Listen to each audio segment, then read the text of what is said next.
Assalamualaikum warahmatullahi wabarakatuh. Selamat pagi anak-anak. Waalaikumsalam Waalaikumsalam warahmatullahi warahmatullahi wabarakatuh. Selamat wabarakatuh. pagi, Selamat Bu. pagi, Bu. Nah, gimana kabarnya pada pagi hari ini? Alhamdulillah baik, Bu. Sehat, Bu. Nah, sebelum mengawali pembelajaran pada pertemuan kali ini, alangkah baiknya kita berdoa terlebih dahulu. Silakan ketua kelas untuk memimpin doa. Oke, untuk memulai pembelajaran hari ini, berdoa menurut agama dan kepercayaan masing-masing. Berdoa mulai. Berdoa selesai. Nah, sebelum masuk ke materi, Ibu akan absen terlebih dahulu. Silakan untuk absensi nanti dinyalakan kameranya ya. Baik, Akan mulai. Bu. Niki, Iya, Bu. Niki hadir. Hadir, Bu. Eka hadir. Hadir, Bu. Alfia, Hadir, Bu. Martika. Hadir, Bu. Ya, alhamdulillah semuanya hadir ya. Nah, siapa di sini yang masih ingat mengenai materi pembelajaran yang sudah kita pelajari di pertemuan yang lalu? Saya, Bu. Utang lancar. Ya, bagus sekali ya. Eh, dari materi yang sudah kita pelajari di minggu lalu, adakah yang masih dibingungkan atau ada yang mau ditanyakan? Tidak, Bu. Sudah cukup jelas. Ya, alhamdulillah ya kalau sudah paham. Pertemuan kali ini kita akan mempelajari mengenai kartu utang. Nah, materi kali ini masih berkaitan dengan materi sebelumnya.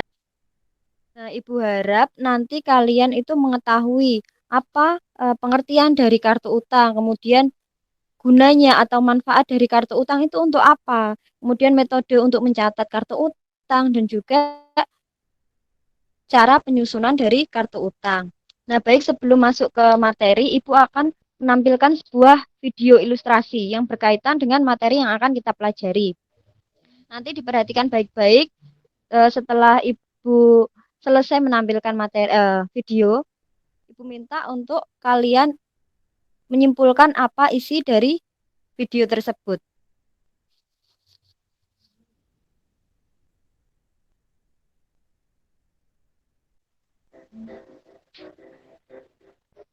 Ya, apa videonya sudah terlihat ya? Belum, Bu. Sudah, Bu. Nah, itu tadi videonya. Siapa yang bisa menarik kesimpulan apa maksud dari video yang sudah Ibu tampilkan tadi? Saya, Bu. Ya, silakan. Apa, Alfia? Menurut saya itu tadi video mengenai alur pencatatan utang dalam perusahaan, Bu. Ya, bagus sekali ya, Alfia. Siapa lagi yang bisa menambahkan kesimpulan dari Alfia? Saya, Bu. Ya, silakan Menurut Niki. saya, video tadi mengenai langkah-langkah melakukan pemesanan dalam perusahaan.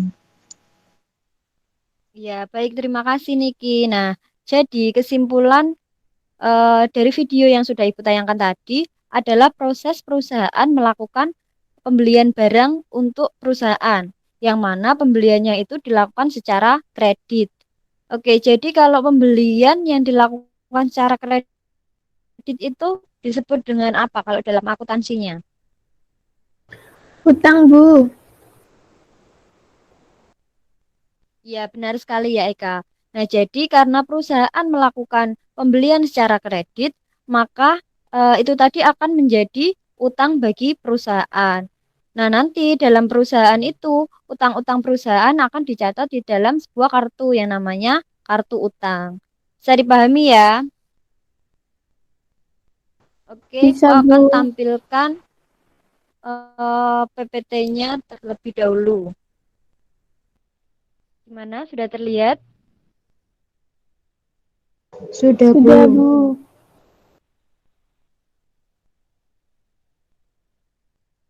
Nah, Oh, bentar.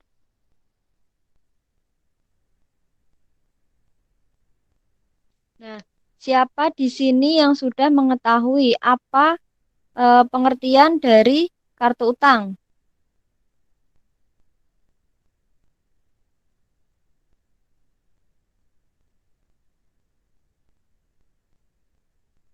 Saya, Bu.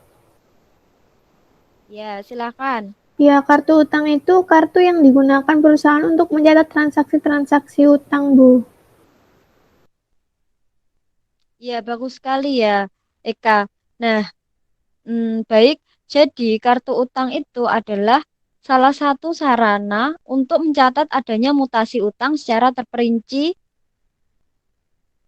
eh, pada tiap-tiap kreditor.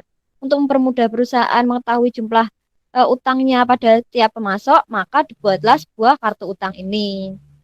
Nah, oke. Jadi, fungsi dari kartu utang itu untuk memudahkan pihak yang membutuhkan informasi tersebut dalam melihat rincian utang yang ia miliki secara jelas dan terperinci, mulai dari nama, kemudian jumlah, kemudian juga ada tanggal transaksi, kemudian syarat pembayaran dan lain sebagainya. Mengenai metode pencatatan kartu utang, siapa yang tahu ada berapa metode pencatatan kartu utang? Saya, Bu. Ya, silakan Alfia. Dalam kartu utang ada dua metode, Bu, yaitu account payable procedure dan voucher payable procedure, Bu. Nah, benar ya. Benar sekali. Jadi metode yang pertama itu ada account payable procedure. Untuk account payable procedure ini adalah ketika utang dicatat ke dalam kartu utang yang dibuat untuk setiap pemasok atau kreditur. Nah, kartu utang yang dibuat itu berisi nomor faktur pemasok atau kreditur, kemudian jumlah yang terutang, jumlah pembayaran, retur pembelian, serta saldo utang. Kemudian yang kedua ada voucher payable procedure, yaitu adalah catatan akuntansi yang digunakan untuk mencatat transaksi mutasi utang. Nah, dalam voucher payable procedure ini tidak dibuat kartu utang, tetapi voucher payable procedure ini menggunakan arsip voucher yang disimpan dalam arsip abjad atau menurut tanggal jatuh temponya. Sampai di sini ada yang ditanyakan belum? Saya, Bu, izin bertanya. Oh ya, silakan. Jadi tadi saya membaca buku mengenai prosedur pencatatan utang, itu kan ada voucher payable procedure. Nah, dalam prosedur pencatatan utang dengan voucher payable itu ada dua, yaitu on time dan build up. Nah, yang saya tanyakan terkait on time itu bagaimana ya, Bu? Saya masih belum paham. Nah, baik sekali ya pertanyaannya. Jadi, eh, benar yang dikatakan Eka tadi bahwasanya metode pencatatan kartu utang dengan voucher payable procedure itu dibedakan lagi menjadi dua. Yang pertama ada on time dan yang kedua ada build up. Nah, untuk on time sendiri dalam prosedur ini setiap pemasok, setiap faktur pembelian dari pemasok atau kreditur itu dibutuhkan satu set voucher yang terdiri dari 3 lembar. Nah, untuk on time voucher prosedur ini dibedakan lagi menjadi dua. Yang pertama ada dasar tunai, kemudian yang kedua ada dasar waktu. Sampai sini bisa dipahami, Eka? Sudah, Bu, bisa. Ya, oke. Ibu lanjutkan ya. Nah, jadi selanjutnya ada transaksi yang mempengaruhi besarnya saldo utang. Yang pertama ada transaksi pembelian secara kredit. Kemudian yang kedua ada transaksi retur pembelian secara kredit. Dan yang terakhir ada transaksi pembayaran utang. Nah, selanjutnya ini ada contoh kartu utang. Nomor yang pertama diisi dengan tanggal dari terjadinya transaksi. Tanggal berapa itu terjadinya transaksi. Kemudian yang kedua ada nomor bukti. Diisi dengan nomor dokumen atau bukti transaksi. Kemudian yang ketiga ada keterangan. Keterangan ini diisi dengan keterangan yang terjadi pada transaksi. Kemudian ada mutasi. Ini ada debit dan kredit. Nah, untuk memasukkannya di debit atau kredit itu bagaimana? Ada ketentuannya. Yang pertama, transaksi pembelian kredit. Maka akan dicatat ke dalam kredit. Kenapa? Karena itu menambah utang. Kemudian yang kedua juga ada transaksi retur pembelian. Nah, itu akan mengurangi utang dan dicatat di sebelah debit. Kemudian juga ada transaksi pembayaran utang, yang mana akan dicatat di sebelah debit karena mengurangi utang. Nah, ini adalah contoh dari transaksi mengenai kartu utang ya, yang mana transaksi ini nanti dimasukkan ke dalam jurnal-jurnal, jurnal pembelian, jurnal pengeluaran kas, jurnal umum, dan yang terakhir akan dimasukkan ke dalam kartu utang. Ibu beri contoh, ini pada tanggal 1 Agustus 2020, saldo utang dagang kepada PT Nana sebesar 10 juta. Untuk pencatatannya itu langsung dimasukkan ke dalam kartu utang. Kenapa? Karena itu merupakan saldo, diisi tanggalnya. Kemudian juga langsung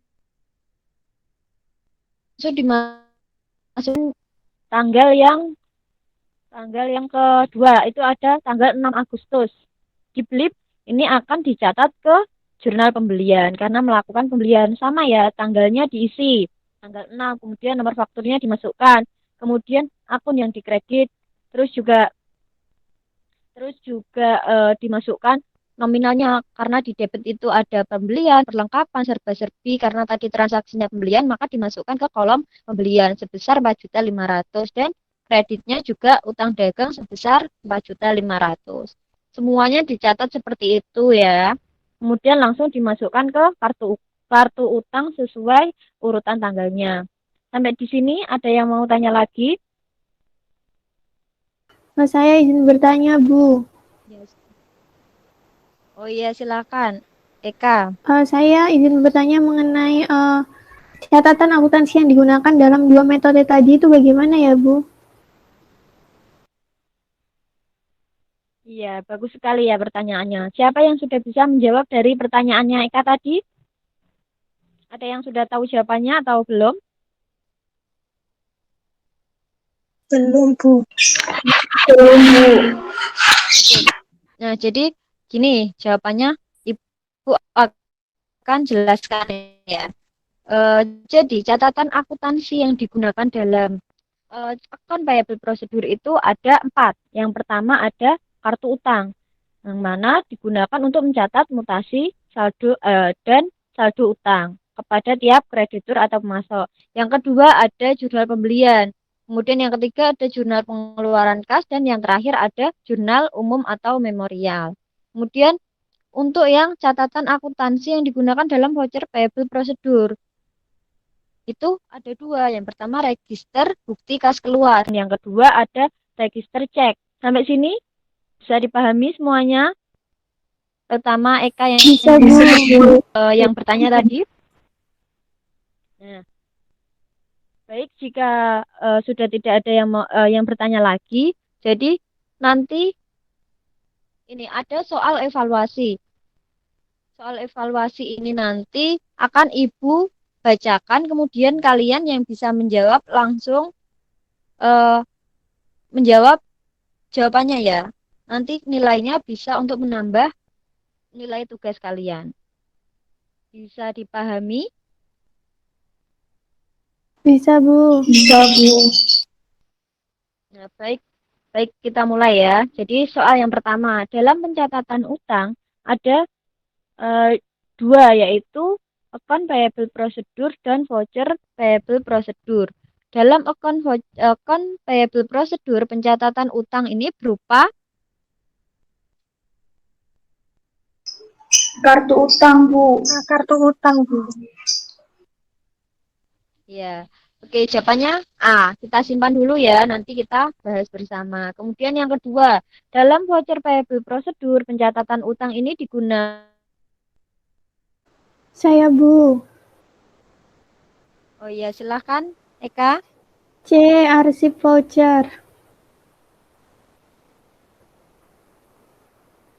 Oke, jawabannya Eka tadi arsip voucher, kita simpan dulu. Kemudian soal yang ketiga.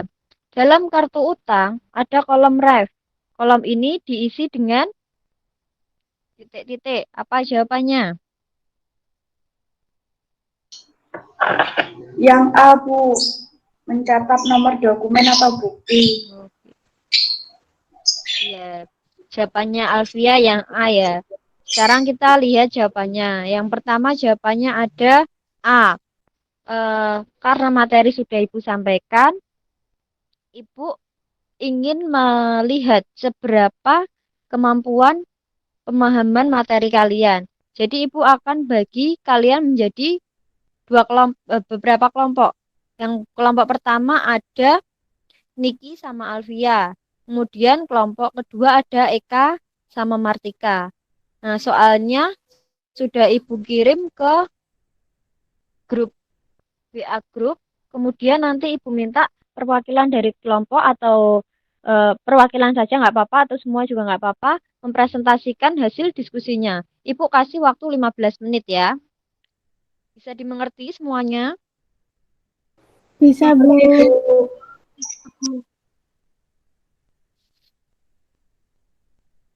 Oke, silakan dikerjakan ya.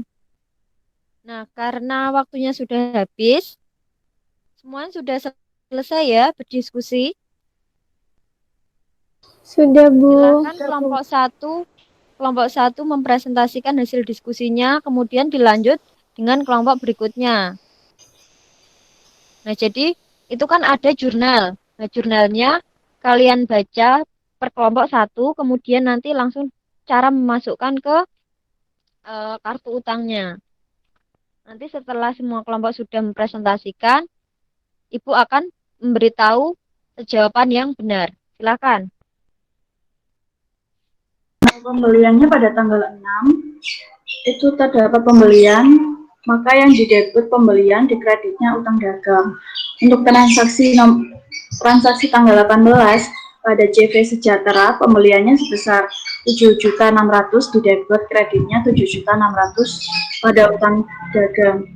Untuk transaksi tanggal 25 CV Sejahtera, pembelian didebit sebesar 5.650.000 di kredit utang dagang sebesar 5.650.000. Ya, baik sekali ya. Sekarang silakan kelompok 2 mempresentasikan Baik, Bu. hasilnya. Izin share screen. Kelompok 2 akan menjelaskan mengenai pengeluaran kas.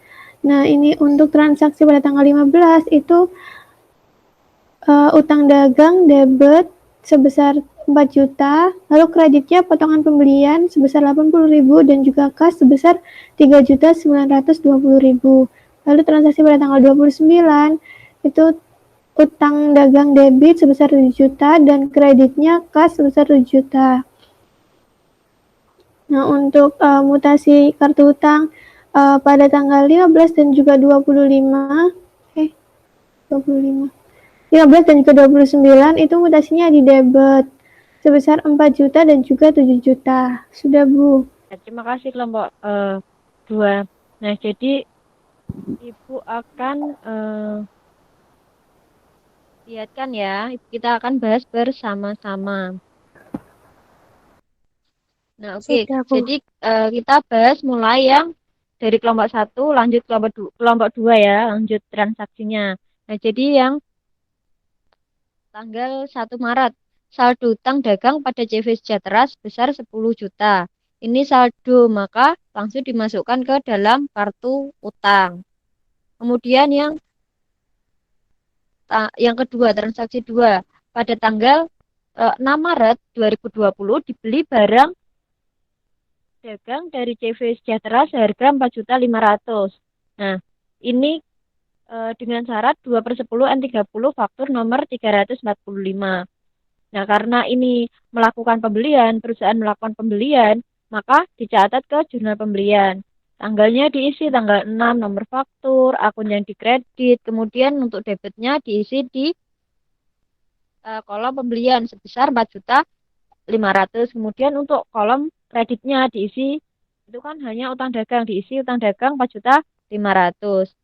Terus langsung dimasukkan ke dalam kartu utang. Untuk memasukkan ke dalam kartu utang ini disesuaikan sama tanggalnya. Kemudian untuk keterangannya ini diisi pembelian, nomor buktinya jika ada diisi, kemudian mutasinya. Nah, tadi yang dimasukkan ini kan yang di bagian utang, utang dagangnya.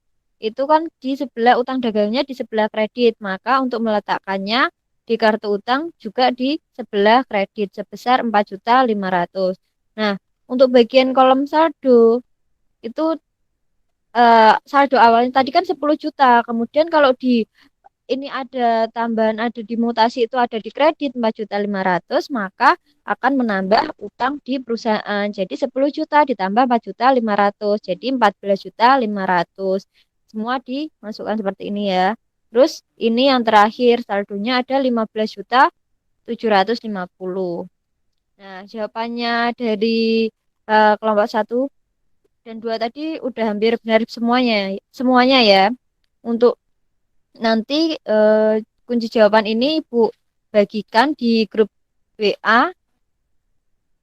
Yang masih salah bisa dibenarkan ya, disesuaikan dengan ini untuk bisa digunakan belajar sehari-hari.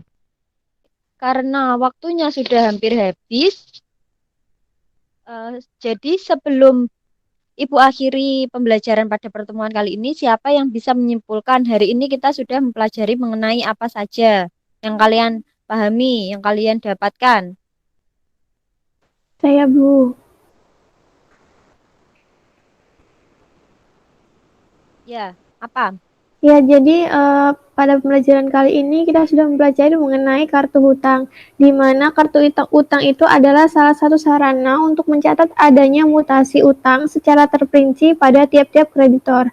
Kemudian dalam kartu utang ini ada dua metode, yaitu account payable procedure dan voucher payable procedure. Sudah, Bu. Iya, bagus sekali ya. Nah, sepertinya kalian ini emang murid-murid yang pintar ya, sudah bisa cepat menangkap materi yang sudah kita pelajari, kita bahas bersama. Nah, oke, jadi benar sekali kita tadi sudah mempelajari mengenai kartu utang, mulai dari pengertian dari kartu utang, kemudian juga metode yang digunakan dalam pencatatan kartu utang itu ada dua, yaitu account payable procedure dan voucher payable procedure. Tadi juga sudah belajar mengenai eh, menganalisis untuk memasukkan transaksi ke dalam kartu utang. Nah, baik anak-anak, karena waktunya sudah hampir habis, maka Ibu akhiri pembelajaran di pertemuan kali ini. Jangan lupa tetap semangat, buat selalu diri kalian bahagia, dan juga jangan lupa untuk mempelajari materi selanjutnya. Sebelum Ibu akhiri, silakan ketua kelas untuk memimpin doa. Dan sebelum mengakhiri pembelajaran pada pagi hari ini, mari kita berdoa terlebih dahulu. Berdoa dimulai. Berdoa tak pernah usai. Ibu akhiri. Wassalamualaikum warahmatullahi wabarakatuh. Waalaikumsalam warahmatullahi wabarakatuh.